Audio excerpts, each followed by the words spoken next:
सूरसा कौन थी और क्यों वो हनुमान जी की परीक्षा लेने आई थी।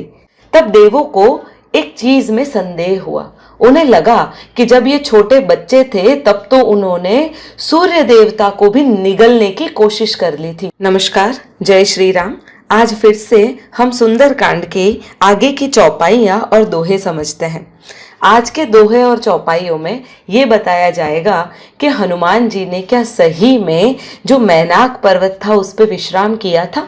दूसरा प्रश्न, सूरसा कौन थी और क्यों वो हनुमान जी की परीक्षा लेने आई थी। चलिए सबसे पहले सूरसा को एक्सप्लेन करते हैं। देवों ने जब हनुमान जी को देखा कि ये रामचंद्र जी के काज करने के लिए रवाना हो चुके हैं, तब देवों को एक चीज में संदेह हुआ। उन्हें लगा कि जब ये छोटे बच्चे थे तब तो उन्होंने सूर्य देवता को भी निगलने की कोशिश कर ली थी, उसमें इतना था। पर जैसे हम सभी जानते हैं कि बच्चे तो बहुत कुछ कर सकते हैं, पर क्या बड़ा होने के बाद भी इनके मन में किसी तरह का कोई भय तो नहीं है? क्या सही में इनकी बुद्धि, इनकी चपलता उनको अभी भी उतना ही साथ दे रही है? इसकी परीक्षा के लिए देवों ने क्या किया कि नागों की जो देवी थी, जो समुद्र में बसा करती थी, उन्हें कहा, उनका नाम था सूरसा, और देवों ने उनसे कहा कि आप जाइए और हनुमान जी की परीक्षा लीजिए।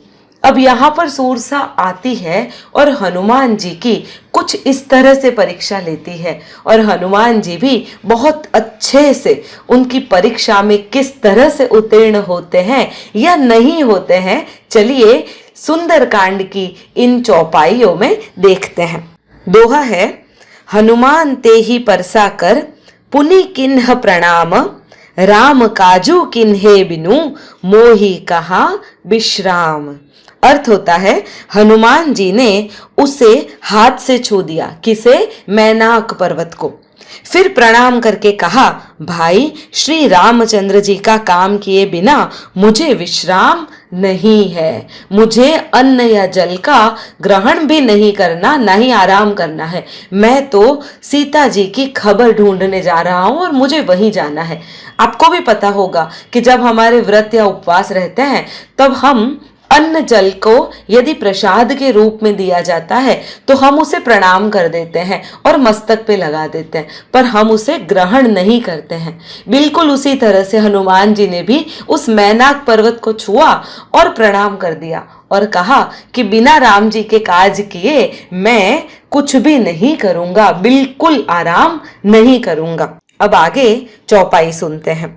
जात पवन सुत देवन देखा, जाने कहूं बल बुद्धि विशेषा, सुरसा नाम अहिन्ह के माता, पठ इन्ही आई कहीं तेई बाता। इसका अर्थ होता है, देवताओं ने पवन पुत्र हनुमान जी को जाते हुए देखा।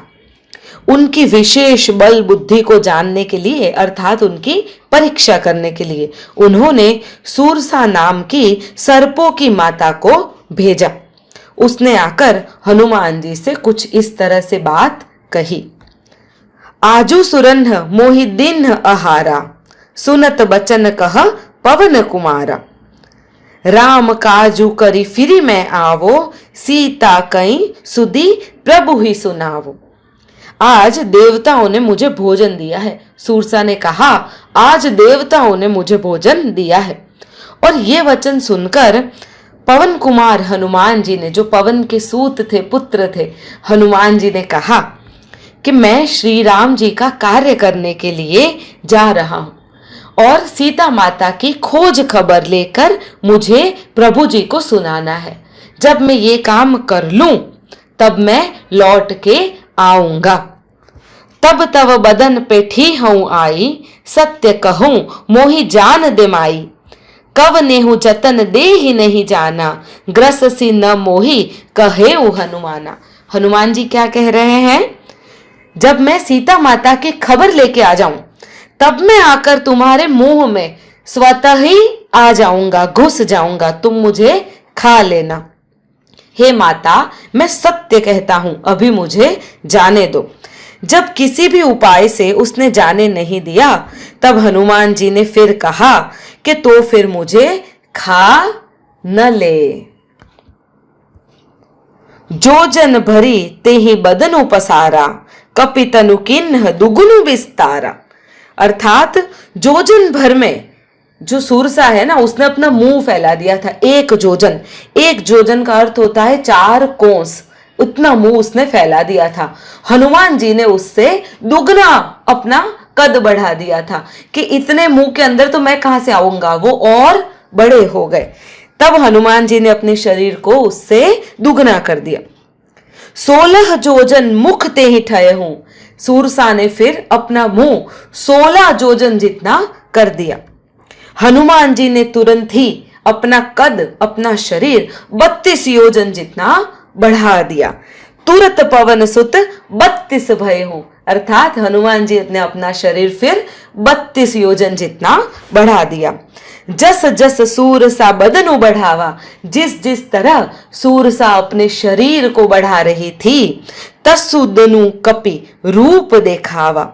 हनुमान जी भी उस तरह से तासु दून, उससे दुगना, उससे भी दुगना वह अपना शरीर बढ़ा रहे थे। जितना जितना सूरसा अपना मुंह लंबा कर रही थी, उससे भी बड़ा बड़ा हनुमान जी अपना शरीर बड़ा कर रहे थे। 7 जोजन ते ही आनन किन्हा, 400 कोस अर्थात 100 योजन जितना सूरसा ने अपना मुंह कर लिया था। अति लघु रूप पवन सुत लिन्हा, और तब तुरंत ही हनुमान जी ने बहुत छोटा रूप धर लिया था अपना। मतलब 100 योजन के बाद हनुमान जी 200 योजन के नहीं हो गए, वे कितने हुए? अति लघु रूप, बहुत छोटे हो गए। बदन पठही पुनि बाहिर आवा, मागा बिदा ताही सिरु नावा।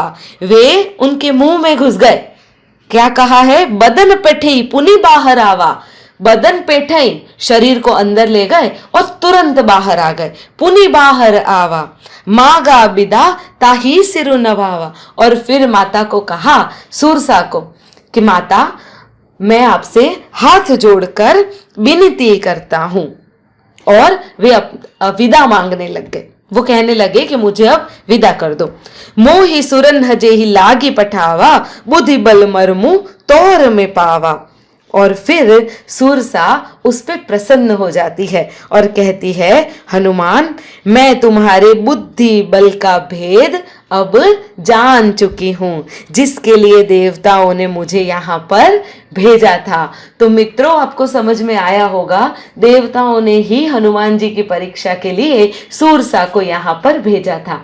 यदि आपको मेरा ये एक्सप्लेनेशन पसंद आता हो तो कृपया वीडियो को लाइक कीजिए, कमेंट में जय हनुमान या जय सिया राम अवश्य लिखिएगा। और यदि चैनल को अब तक सब्सक्राइब नहीं किया है तो कृपया कर दीजिएगा। धन्यवाद।